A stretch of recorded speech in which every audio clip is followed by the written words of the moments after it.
Now let me switch topics. I have a few topics to ask you. Because I know you're so successful, you've been here 50 years, you start your own business.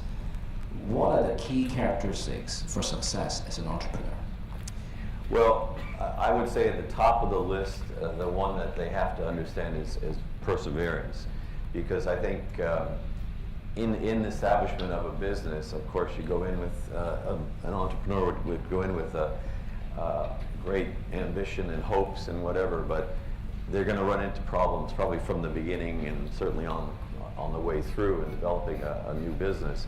And the ability to stay with it, to persevere through all the hardships that they didn't expect that are going to happen, that is a trait, because that I think is critical, because so many times I think people get into this and then they say, this is too hard, I'm going to go back to the security of a salary.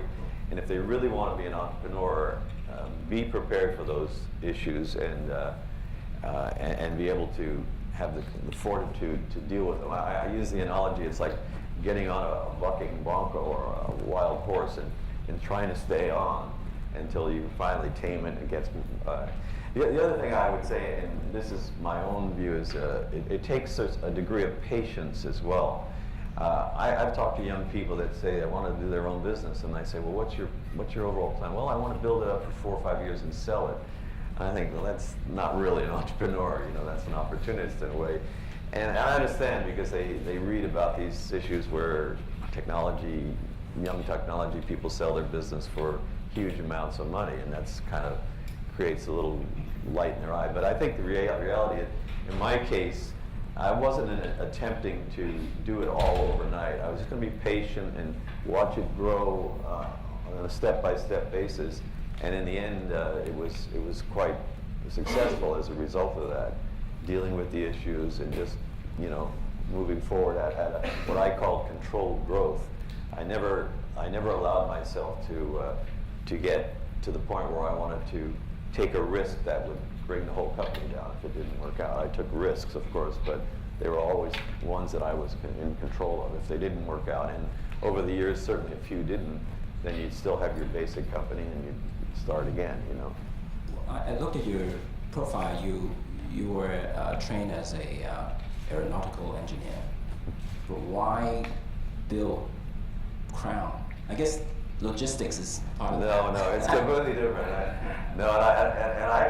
I gave a commencement speech at my university 2 years ago, and that was one of the points I made, was that you're all graduating with a degree in something, and as I did from that school with aeronautical engineering. And my education should have directed me to work for Boeing or United Airlines or someone like that, but life takes us in different paths, and in my case, I decided to take time to come to Asia and just absorb Asia. I'd taken a year off school anyhow to travel the world, so I was really interested in things outside the United States. And when I got to Asia, through I took a job in a moving company that was just to keep me alive. And then the company let me go because they didn't need me anymore. And I decided to stay on and see if I could do it myself, and that's how it happened. But so I think the important thing is that the education is critical or very important, but it doesn't determine how your life's path is going to go. So I think all students, or a lot of students, will find that whatever they studied in school was not necessarily what they did when they came out. Well, a lot of college grads, after graduation, you go to a foreign place, spend 1 year, have a good time. Why start a business in a foreign land, and you probably at that time barely spoke Japanese? Right, that's right. How do you develop that type of entrepreneur spirit and to have the guts to start a company? Well, interestingly, I'm going to write a book as a 50th anniversary, so I have to figure that one out by the time. No, I think to a large extent, young entrepreneurs, they have a plan and they want to do something. Maybe they even have the idea that they want to build on, and I admire that. And as I say, if they have the perseverance, they can see it through. But not every entrepreneur, comes up that way. My case was almost a strange quirk of fate, or a defining moment in my life that said, okay, I'm here, I have no money, what's my options? I'll go back to the United States and work in an airline or something like that. Or why don't I take a chance at this, you know? It wasn't like I was 4 years old and I said, when I grow up, I'm going to be an entrepreneur. It was this circumstance at that moment. And once I started it, once I made that decision, I guess in my mind I thought, well, if it doesn't work, then I can start over. You know, I probably wouldn't even have enough money to get back to the United States. I'd probably have to go to the American embassy or someone and say, get me back. But the idea of saying, once you start it, and it's like getting on that wild horse, you say, you don't want to lose, you don't want to fail. And that was what I had. You know, I saw the opportunity was there. What I was doing, just to clarify, I was actually moving the household goods of international expatriates who were business people and some U.S. military people. And I knew I had the asset of good packing crews, people who could do the job well. I just had to keep all the pieces together and you know, come up with the money to keep it alive and that sort of thing. And that became my life. It became my all-consuming life. I was a young bachelor, and I gave every minute, every waking moment of the day to it. And before I knew it, there was sort of a real business there. And then it was just a matter of keeping it going and building it. You know, this part of what we talk about, always talk about one sheet, right? Connections. Is it really a big part of your business?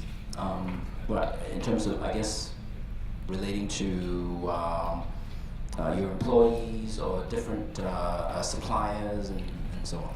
Well, I don't think it's not so much. I mean, we like to keep good relations with everybody we deal with, particularly our customers. But there are certain aspects of business where you have to deal with governments in different locations, and they can be friendly or they can be difficult. And I guess in that regard, you have to learn how to play that game. It's not a game, but I mean, you have to learn how to maneuver your way through that.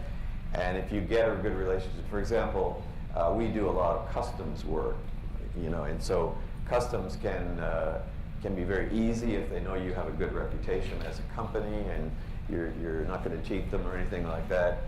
Or they can be very difficult, and if they're difficult, it really reflects on your service and, you know, and that sort of thing. So Guangxi is one of those things in China where we do need to make relationships with people up there, because they're going to determine, you know, whether we get a license for this or that and whatever, and we have to show that we're a reputable and a good company. And if I may, just on that subject, I was mentioning a little bit earlier to Kelly that you know, one of the things I think is important in the education process for you in this globalized world is to teach the students the reality of global business, because it's not always clean and it's not always easy. And to teach ethics is wonderful. We should teach it, and that's the principles by which we want our companies to develop. But it's not always reality. And I think to not include that in your curriculum would be a mistake. And we've had a number of incidents over the years that we've had to deal with it. And I recall, for example, I was at a seminar where it was conducted by one of the big accounting firms. And the whole process of this the whole purpose of it was to teach the importance of keeping businesses clean. And I asked the head of the company, I said, well, can you do that? You operate in 160 countries. Can you do that? And he really didn't want to answer that question. He did everything he could, and when I kept pressing, he admitted that there are places in the world, like Nigeria, where if you just want a telephone installed in your office, somebody's going to get a favorable payment for that, and it's not necessarily the telephone company. So, you know, these are things that are real.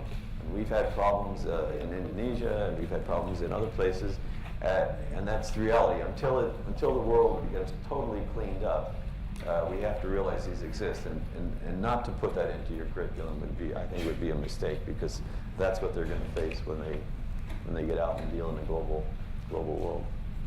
One comment, again, maybe a final comment, but it kind of goes along the line of sustainability. But one of the things I think is important to, in some way, include in your education process is the issue of philanthropy.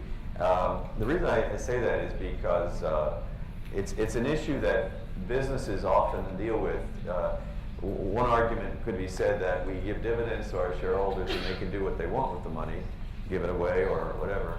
And the other is whether businesses should take part in the community and, you know, donate to causes in the community that's made them wealthy. I take the position that yes, they should, and I think shareholders of a public company would be proud of their company for giving. They're not going to give away that much, but to give away, contribute to social causes in that, whether it be environmental or whether it be, you know, just children that need help or others. So I think it's an issue that it should be debated at least in schools, but I think you'd find that generally students are more idealistic and they would say, yes, businesses should commit to that. I personally find it's a tremendous thing to be able to do for a company to choose, either set up a foundation or choose how you would like to distribute an element of your earnings to causes that would be really beneficial to the communities that you're serving.